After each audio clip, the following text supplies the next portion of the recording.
thank you so much for your continued support with the Show Up to Win podcast. I'm extremely, extremely excited. I think this is going to be a very interesting podcast. This is going to be a different viewpoint of resilience. And what I love to share with you guys is how I meet these upcoming guests. And, we were in a random Zoom group and we just hit it off and we were talking and he said one thing and I was like, oh, I'd love to have him on the show. I'd love to share his story, his battle with resilience with this on this platform. And so my next guest is Joe Salomon. Wonderful, wonderful human being, but also has a very powerful story to tell you guys. And so let me bring him on. Hey, Joe, how are you doing today? I'm doing great, Dwayne. Thanks so much. It's a real honor and pleasure to be here. Thanks so much for having me. Yeah, absolutely. And so I didn't really give too much of an introduction because me and you just met. But when we met, you said something, and I was like instantly, hey, I want to share your story of resilience to the other to my platform of the listeners. And I think that's really important is like I didn't want to know all the details as much so we could find out and I could learn as much as I'm going with the listeners. So Joe, just take a couple of minutes, share a brief intro to yourself and to the audience and what we're going to learn from you today. Oh, thanks again, Dwayne. First of all, right now I am a prosperity coach and I teach people how to change their mindset around money from thoughts like, I can't afford that. Money doesn't grow on trees. That's too expensive. To thoughts of abundance and prosperity. Now, it was a long, circuitous route to how I got here today. I started my career as an actuary, and actuaries work at insurance companies coding. And so I'm the geeky behind the scenes guy doing the computer programming. And while I was doing that, many years, 6, 7, 8 years, I realized, oh my God, I'm going to die if I do this the rest of my life. It's so boring. And I would wake up every day dreading to go into Manhattan. And I really had a passion for investing. I loved analyzing stocks, picking stocks. It was just fun for me. I did it on the weekends. I did it in the evenings. And I had this thought, if I could ever align my hobby and my career, it wouldn't be work, it would be fun. And so I reached out to actuaries and other money managers on Wall Street and I said, what'd you do to get there? How'd you get there? And almost every single person I talked to said, you're not getting here. You don't have the education. You don't have the experience. Like, there's no actuaries on Wall Street. They're the coders. Sorry, forget it. And that was pretty much the consensus. And I just had this dream.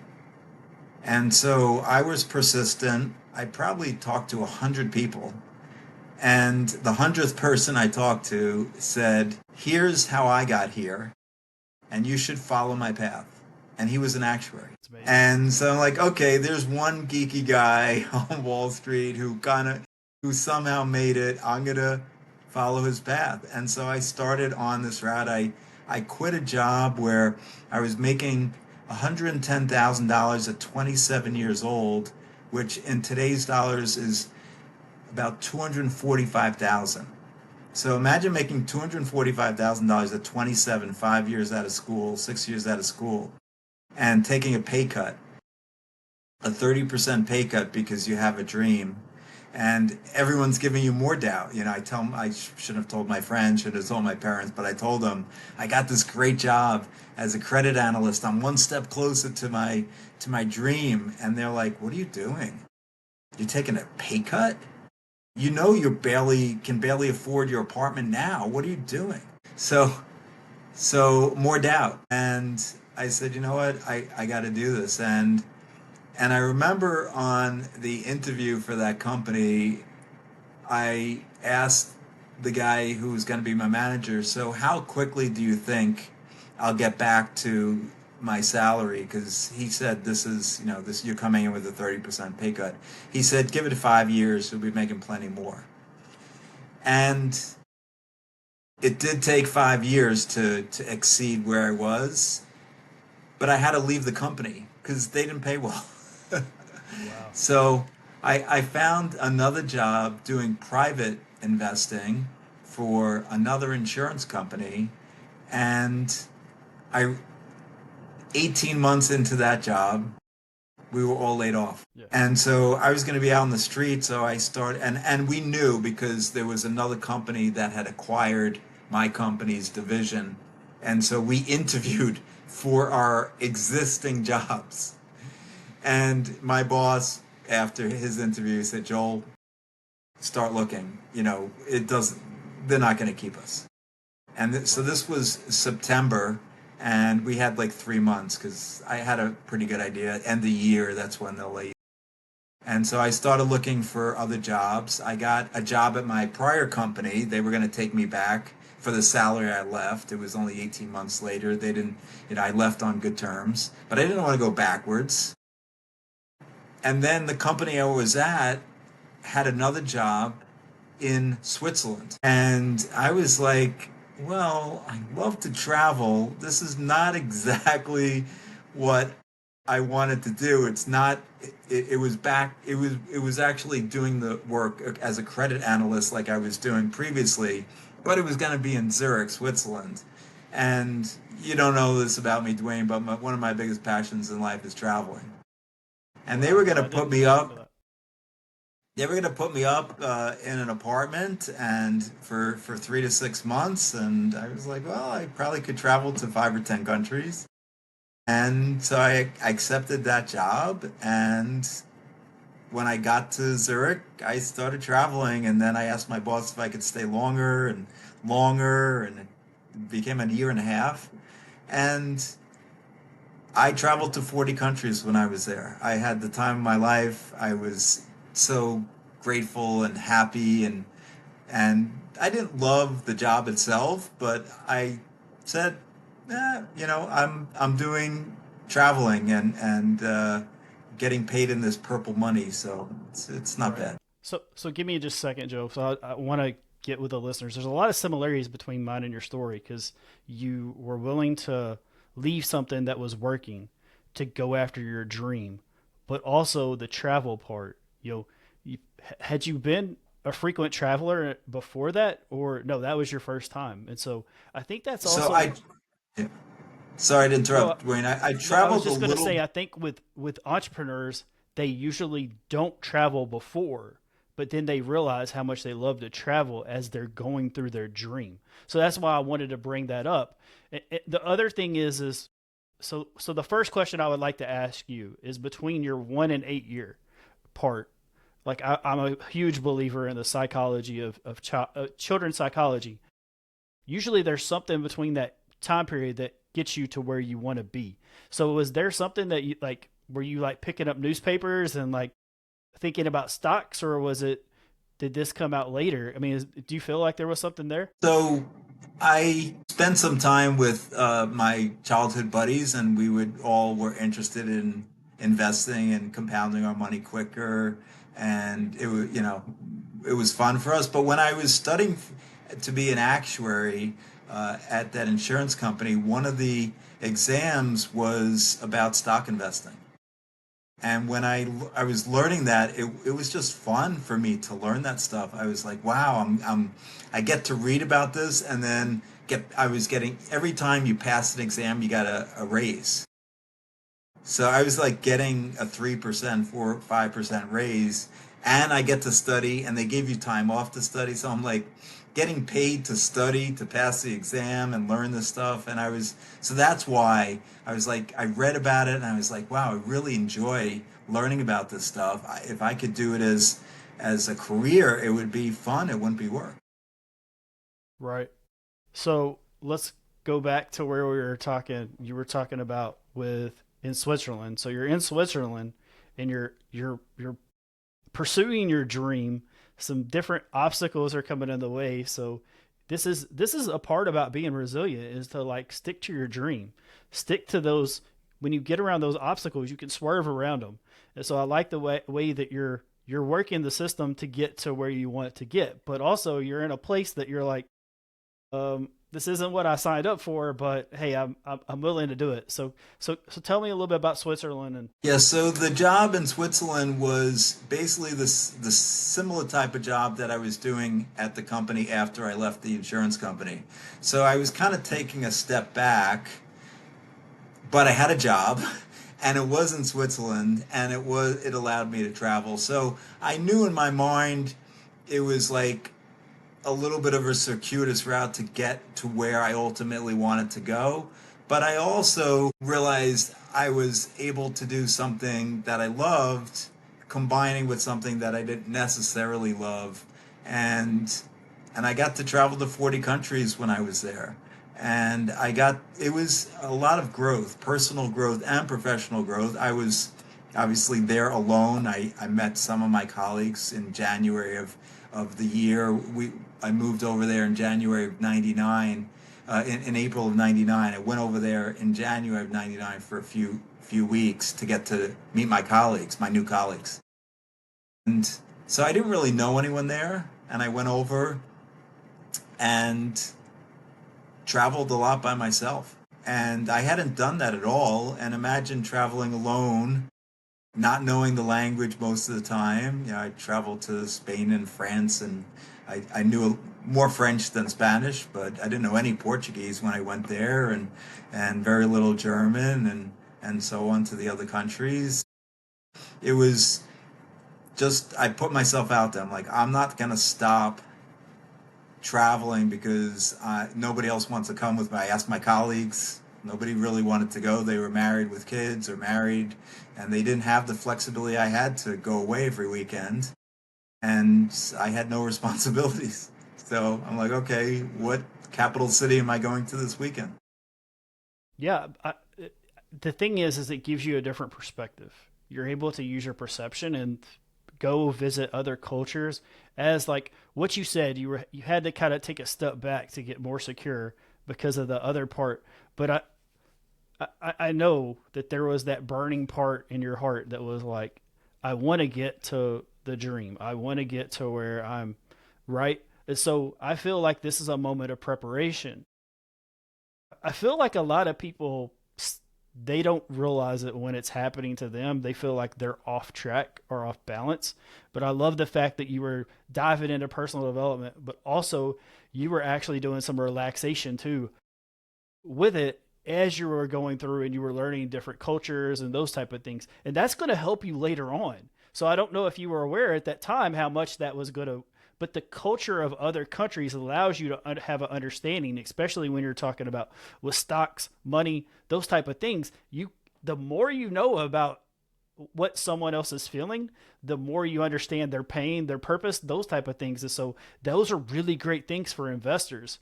I have a great investor mentor a friend of mine who, he says, if you want to know about business, international business, you got to study the culture. And I feel like that's what you did. And so I just wanted to let you see my insight of it. But also, like I said, I knew there was that burning desire. So like, how did you take that step from Switzerland to get back to where you were back on track and on the train to Yeah. following your dream? So before I answer that, that's a very good point, Dwayne, about the the cultural aspects and learning about Europe. Because if I fast forward to 8 years later, I'm professionally investing in stocks globally. And because I worked at a Swiss company that was a public stock company, and I was analyzing other companies throughout Europe, I got a very different perspective. And so when I actually started investing, I knew about the cultural differences. I knew about how companies in certain countries were more conservative, other companies were more aggressive. I had visited and done a lot of detailed due diligence on these companies. So yes, it really did benefit me 8 years later when I became a professional investor. So very good point. So the question about burning desire, yes, I after after I was in Switzerland for about a year, my boss said to me, "You got to get back to New York. We want you to head up the division in New York." And I was loving it. I wanted to stay another 6 months. She gave me another three. And when I got back to New York, I I knew it when I was in Switzerland that I wasn't on track for my dream. I had gone off track a bit. And so I got back and I immediately started applying, looking for other jobs. And I spent many months looking, and I remember actually getting an opportunity at a money management firm, getting the offer, and I was going to accept, but I asked them one question, which was, how much vacation time do I get? And the owner of the company decided to pull the offer because of that question. And I look back now, and I look back on it a year later, 2 years later, 3 years later, and I'm so grateful that that happened, because the culture, talking about cultures, the culture of that company clearly was no time off. Work yourself to the bone. Work all the hours you possibly can. Get the most out of people, and I probably would not have been too successful at that company. So Right. they There's pulled the offer. a lot of Yeah. financial companies are like that though. They're like 100% on, and you work yourself to death. That's the other part, and that's something else I learned through the years. So I'm glad that you asked about vacation and that didn't happen for you. So kudos to you. Probably something in your intuition was like, hey, like I don't hear anything about vacation package. Like what's going on? You had been traveling, so you're like, I want to travel, but what it was it was your body telling keeping you safe, and so I think that's very important. Yeah, thank you for pointing that. Actually, rule number two in my second book, The Nine Money Rules Millionaires Use, is trust your intuition. So I think you're right. I probably had a strong sense even back then, even though I wasn't developing it like I do now and teach it. But yes, it was fortuitous, and my instincts telling me to go a different direction, which I eventually, it took another 2 years actually to get another offer, but I got another offer at another fund and I accepted that one, and that was got me one step away from managing money. And so I got the experience. I spent 4 years there getting the experience, and then I got a call from my Citigroup sales guy saying, "Hey, are you interested in managing money? We got an open position." I'm like, "Oh my God, this is the dream." So you accomplished your dream. How many years is that? I lost count, but also there was some parts like how so you came out of college, you went through all this. So where was give me that timeline for the listeners because I'm very curious how long that took. Yeah, it was a long time. And what I will say now is I hope my long road can lead to your shortcut, because it took 15 years. 15 years from I have this thought, man, if I could align my hobby and my career, it wouldn't be work, it would be fun.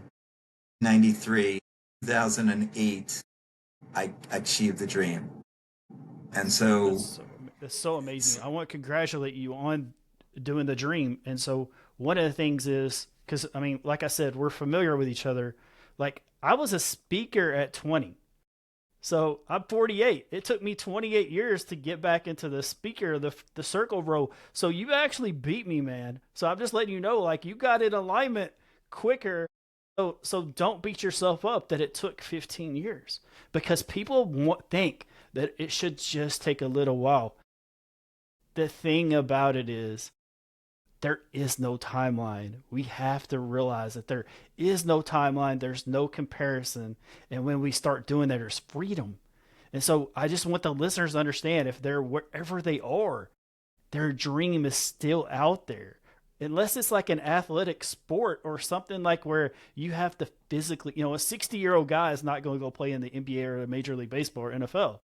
But the other type of dreams, those are the ones you can accomplish. And so I just wanted to share that with you and the listeners. But, kudos to you. Congratulations. So I'm glad that you could come on here and celebrate that, but also the learning lesson of what is about to come.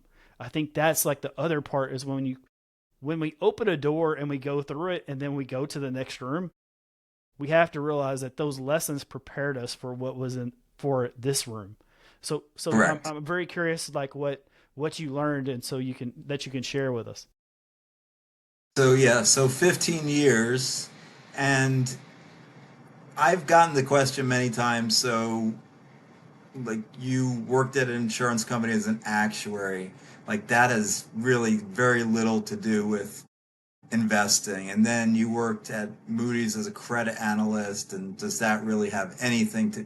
And I will tell you, all of it is relevant because I am a much better investor in insurance companies because I became an actuary, and there's very few people who understand insurance company regulatory statements, but I do, right? And so that gave me an advantage against large numbers of people.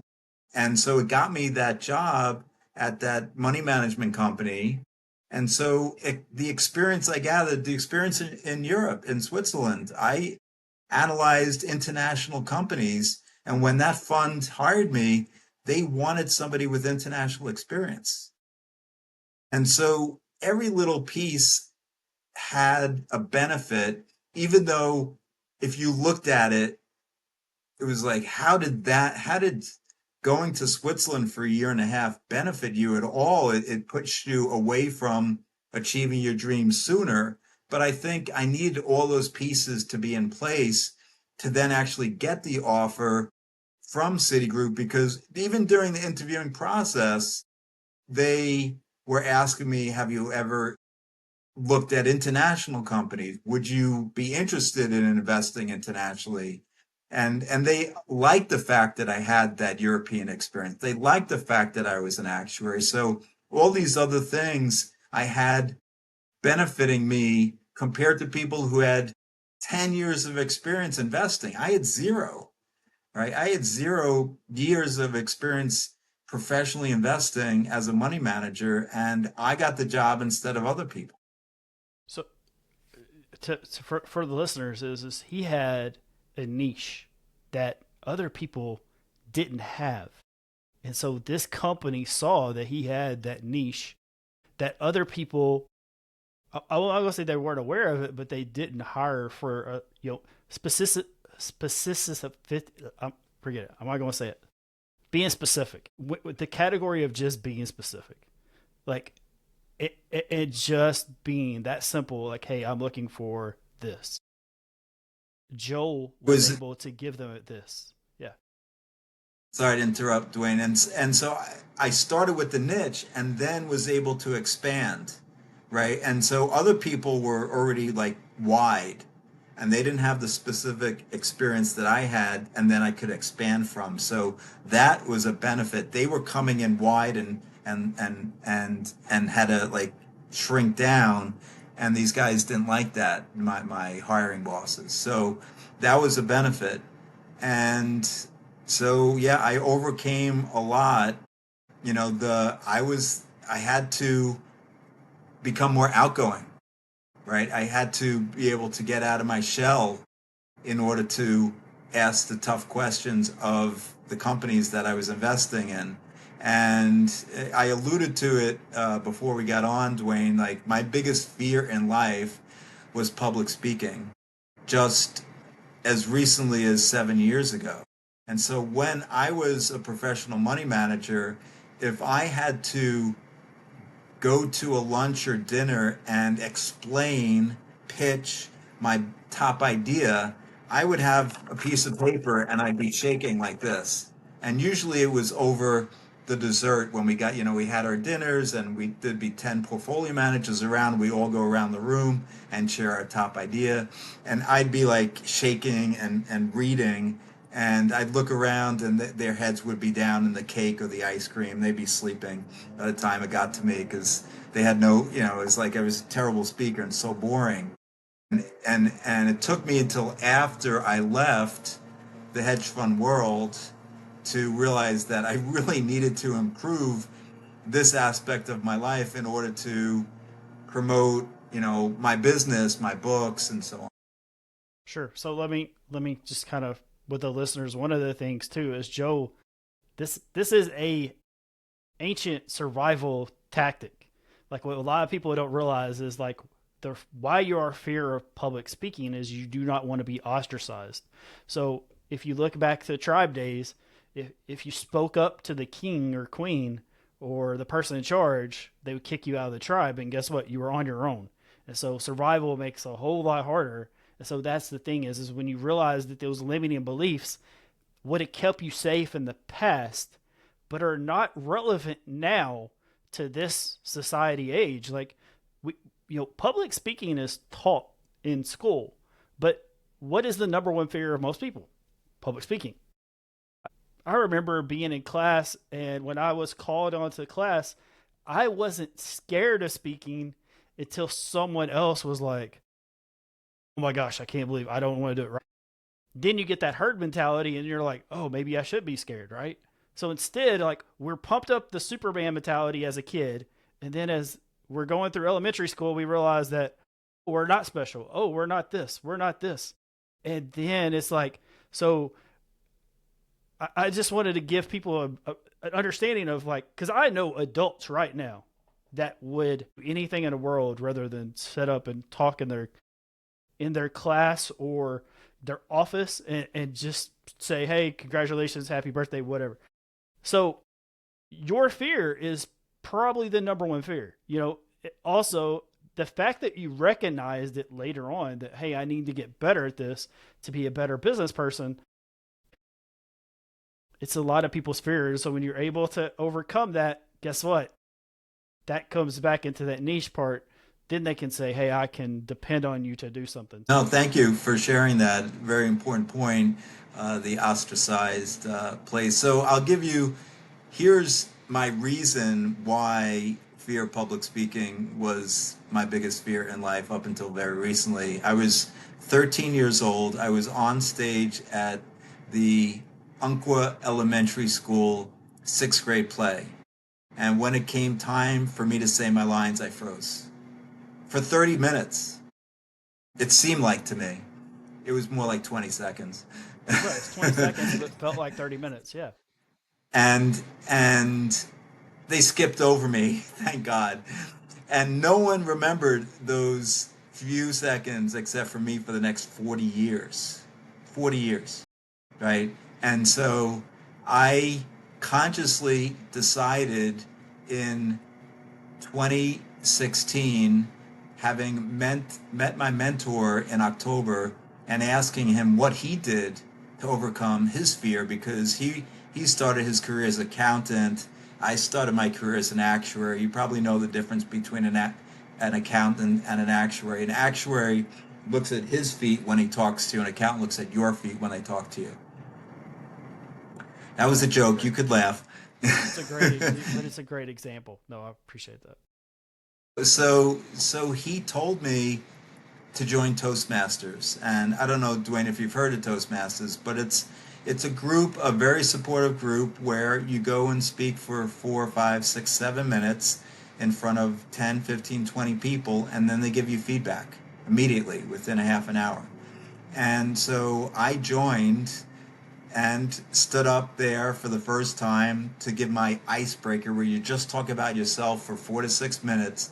And I had my index cards, and I was shaking, and the evaluator came up a few minutes later and said, "Joel, it's really great to know you, great speech, but at Toastmasters we don't use index cards."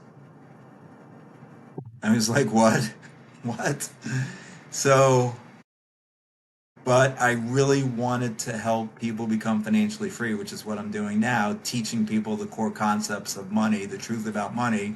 And so I came back the next week, and a couple of weeks later, I did my second speech, and I spent like 30 hours memorizing a 5-minute speech. And for years afterwards, I gave 100 speeches at Toastmasters over the next 2 years, 100, over 100. And each time I spent many hours memorizing for 4, 5, 6 minute speech. So one thing I want to say is, oh, I've got a question, but also want to just say that that's a sign of resilience, going after a fear, and even when you feel like you failed. I don't like the word fail. I believe everything's a lesson. So, but let's go back in time when you went to your Toastmasters. And I'm not talking about the first time, but the next time when you came back and you were prepared. You were more confident. You had more experience with the speech. So after that meeting, how did you feel? Like where was Joe feeling afterwards, and like whether you killed it or whether you were like, you knew that like you had improved, correct? Absolutely. And what's great is it's such a supportive group. So they're giving you the way they give you feedback is it's called the sandwich technique. So they tell you something you did great. They give you in the middle an improvement opportunity, challenge, and then they give you something great again. So it's it ends with an uplifting comment, sentence, compliment, and so you're inspired to come back again because they're lifting you up every week. And I I just felt very inspired by the people there who were maybe 6 or 12 months ahead of me and were giving amazing, inspiring speeches, standing ovations. The other thing at Toastmasters they do is we clap a lot. And so, you know, anytime somebody leaves the stage, there's clapping. Every time somebody arrives at the stage, there's clapping. There's a lot of clapping at a Toastmasters meeting, and you just feel good because everyone's clapping for you. It doesn't happen too much in your life. No, I was gonna say it doesn't, but also those are dopamine hits too. So that's another thing is like what for some people that they don't realize the power of dopamine in the right manner, especially when you're taking steps to get better. You need those dopamine hits to be able to be like, okay, I can move on and go to the next step. You feel more confident, but it's more than just confident. I want this feeling, not just confident. I'm willing to get that feeling because the dopamine hits. So Yeah, that's a I've really never good been in a point. to I've never been in a Toastmasters room. So I'm learning about this through you. Um, I feel in my heart of hearts like that also gave Joel a ton of confidence just in his personal life too. Probably made you a better, you know, better with your work, but also knowing, hey, I'm improving, so I'm improving more in life. It's kind of like if you go and work out, and when you start seeing physical changes, and you're like, oh, like I'm better at this. Like you just feel different. Yeah, and those two really good points. So, first of all, I jog every day, pretty much every day, 330 days a year. And I know, like, on a morning like this morning when it's pretty hot, and I do my 4 miles and I come back. I'm like, good job. Anything else today is simple, right? And then it's like when it's 14 degrees Fahrenheit outside and I do my jog, and I'm like, I come back and I'm like, good job. If you were able to do that, you could do anything today, right? And the other thing I want to say about Toastmasters is, you know, they gamified it, so they'll give you awards, ribbons, for best table topics, best speech, best evaluator. And so they gamified the whole system many years ago before anyone ever named the term gamification. And so there's rewards throughout the meeting, and there's the applause and there's the support, and you're getting feedback, immediate feedback on how you did, how you could improve so that you put it in place for the next speech. And it's and very kind, supportive people. It's all volunteers. We're all just here to support the other people. I tell people I've made a ton of great investments in my career professionally. The best investment I ever made was signing up for Toastmasters and paying the $150 a year because, like you said, it created confidence in other aspects of my life. It created resilience to push forward, have the persistence. I will tell you, 7 years ago, if you told me to do this, even, I would have said, just shoot me. There's no way I'm going to get on a podcast where there may be 100 or 1,000 or 10,000 people watching what I have to say. No way. And here I am. Joe, I love the fact that you're showing this resilience, the public speaking. How did that get you into different stages, but also it made you go into another part of Joe, career wise when you made the next step? Tell me about the next step. Yeah, so I joined Toastmasters in 2017 with the idea that I wanted to help more people become financially free. And the way to do that is to get on more stages. And I also knew I had a book in me. And so I wanted to write the book of the the story of how I, just like we talked about, how did I become a hedge fund manager? Like, how did I do that when I was an actuary? And I wanted to show people my resilience. And I'm no different than you. I'm no better than you. We're all special, and you can achieve your dream too. And here's the steps I took to do it. So I wrote that book, and then after I wrote the book, of course, I realized I can't just sit in my house and not actually get out there and talk about the book because then no one's going to read it. So I need to get on podcasts. I need to get on stages. I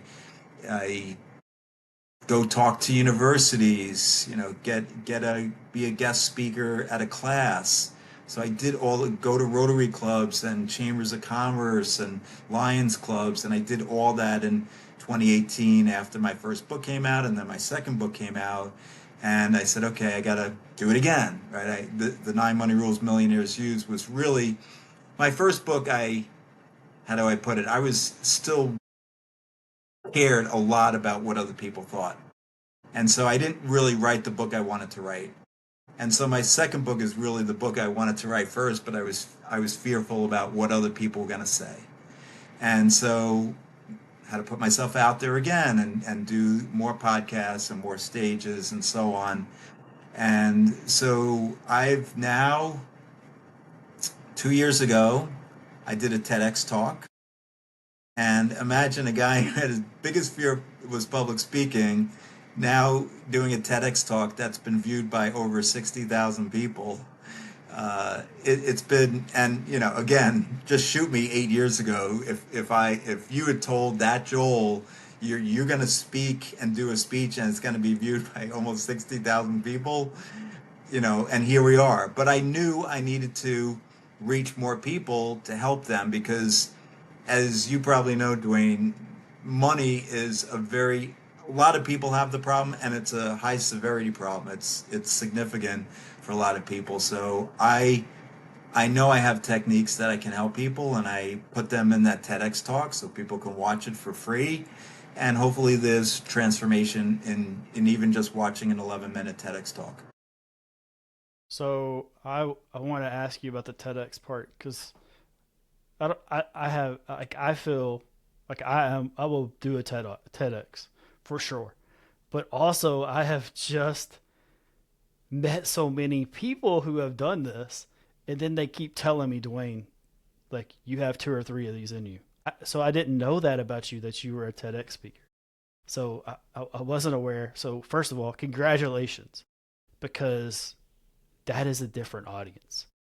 It's not only just an audience here, it's a global audience.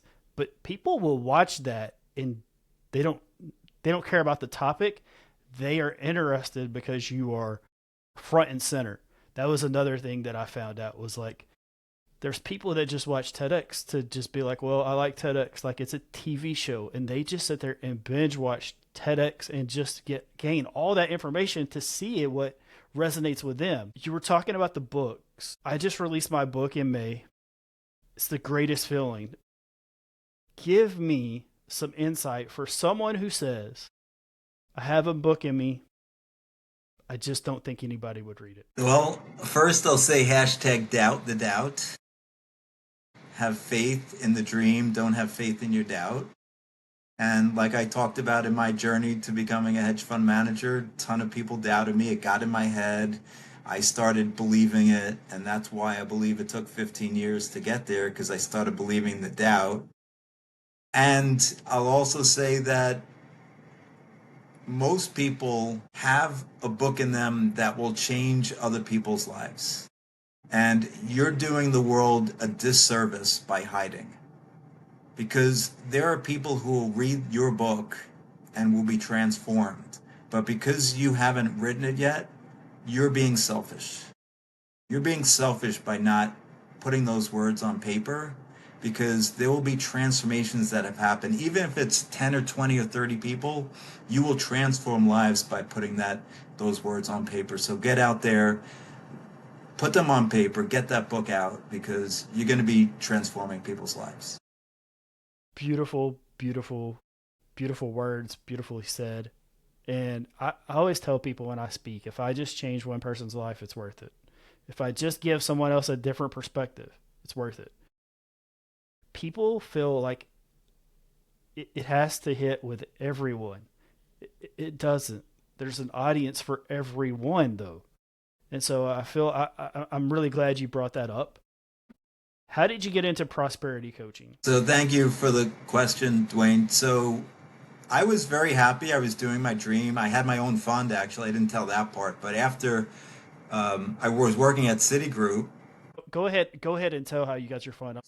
So I was working at Citigroup as a hedge fund manager, and there was a law passed that banks can't own hedge funds, and we were all laid off. So I took that as a kick in the butt to start my own fund, which was really my true dream, to have my own company managing money. And so I raised the funds.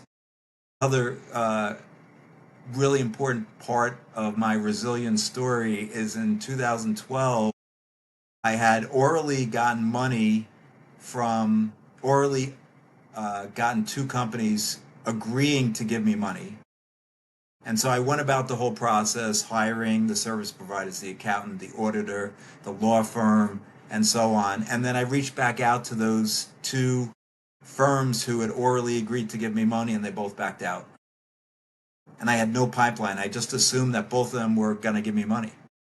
So I had to have persistence and resilience and believe that I'm going to achieve my true dream. And so I acted as if we already had the money by hiring an analyst, by going to conferences as if we already had the money in, I did something really crazy. I put together a spreadsheet and all the stocks we were going to bet that were going to go up, all the stocks we were bet that were going to go down, and I calculated every day how we were doing, even though we didn't have any money. And I'd say to the guy who I had hired, my analyst, hey, Sean, good day today, up $1 million. Hey, Sean, terrible day. We got to move things around. We lost $1 million. And we did that every day in January 2013. And of course, I pounded on the doors, pounded the phones, got some meetings. And the end of January, I had a good meeting. And 90 days later, we had a written agreement from that company that they were going to give us the money to invest. So then I started my own company. And I might still be doing that today, but in December of 2015, I went to a personal development course, and two things happened that completely changed my life. First, we had a guest speaker speaking for 1 hour. And when he was speaking about stocks and stock options, and when he spoke about stock options in particular, he made it sound easy. He said, you don't need much time, you don't need much money, this is how the rich people get rich, and options are essentially risk-free. I was sick to my stomach. There were people tapping me on the shoulder, whispering in my ear, Joel, does this make sense? Are options really riskless? So after he was done, we went out of the auditorium. I told him, please don't do this. He has no idea about any of you individually, and most importantly, no idea about your belief that you become rich using options. The second thing that happened at that course was we were given a wooden board 2 inches thick, and we were told we're going to break it with our bare hands. I don't know if you've done it, Dwayne, but there was a lot of fear in the room. The exercise was called Obstacles Are Illusions. And on one side of the board, we had to write our biggest obstacle, and on the other side, our ultimate goal, which stumped me for a while.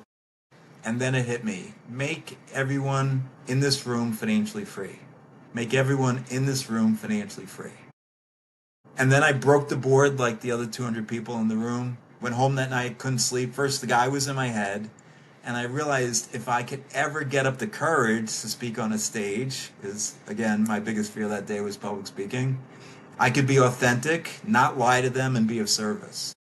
And then the second thing going on in my head was that wooden board was staring back at me from across my bedroom. Make everyone here financially free.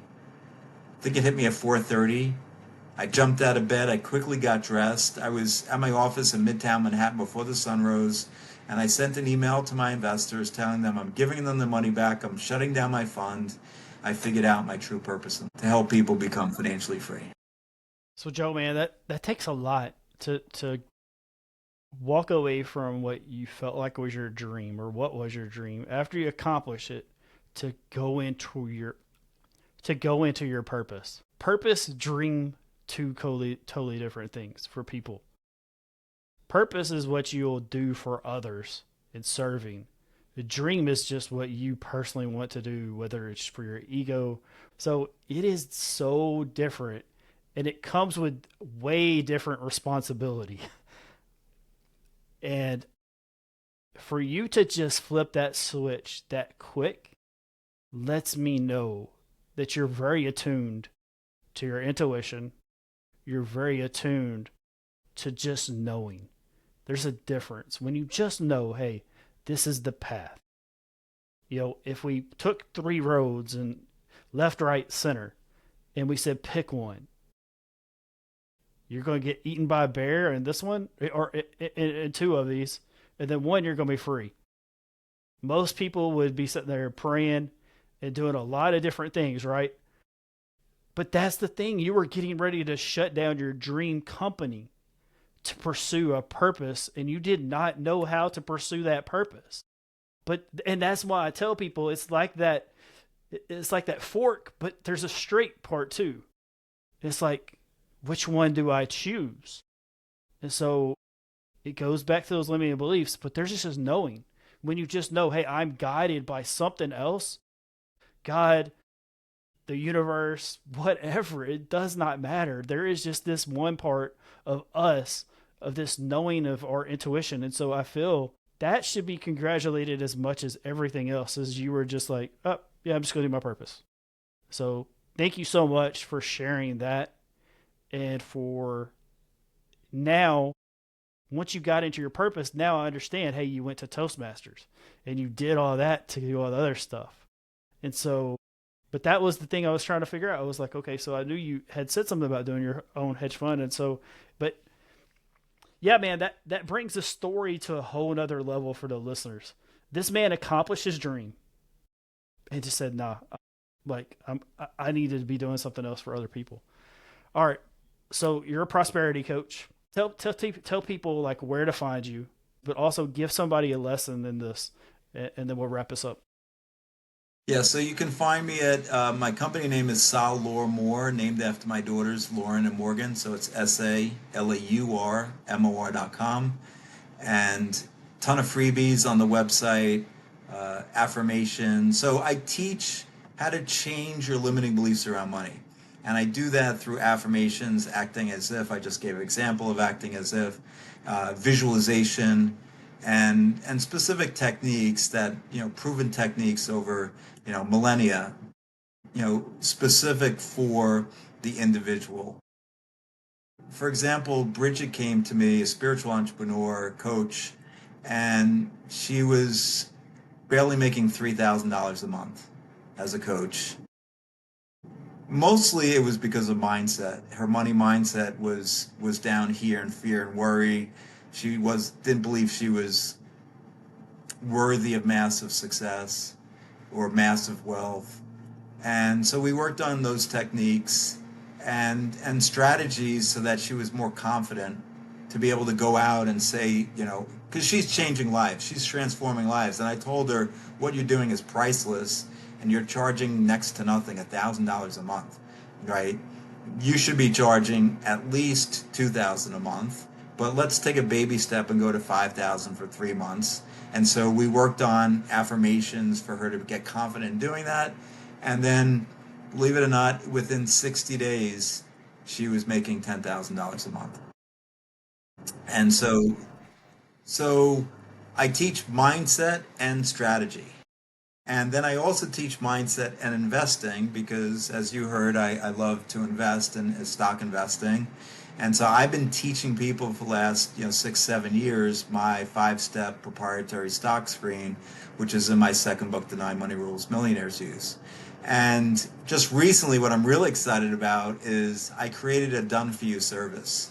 Not sure what the name is exactly yet. Maybe it's going to be called the Invest Smart Engine, but still working on the name, just really, really new. But the idea is for those of you who don't want to learn my process, I give you the results.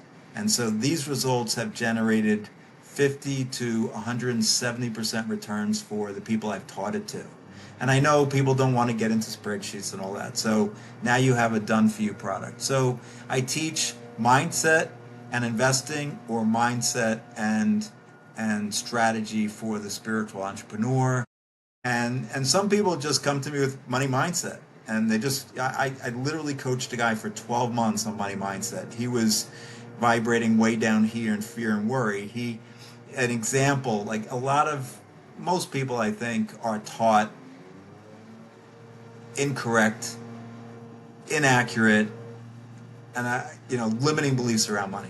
So he was taught growing up that you get a piece of wood and you put it at the end of your toothpaste and you roll it forward so you don't miss a drop of toothpaste. Now, is that limiting or is that empowering?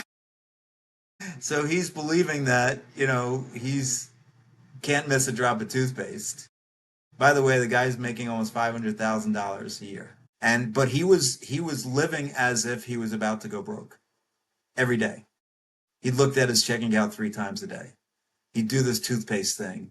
He'd go away for a week on vacation with 1 6-ounce yogurt left, and he'd come back and eat the yogurt even though it was spoiled because he didn't want to waste that. He thought, and what was that, $1? I don't know. But this kind of mindset he came to me with was like really deeply ingrained from his parents, from osmosis, from jealousy of other people, competition. And so it took many months for him, and he just wanted, and he knew it.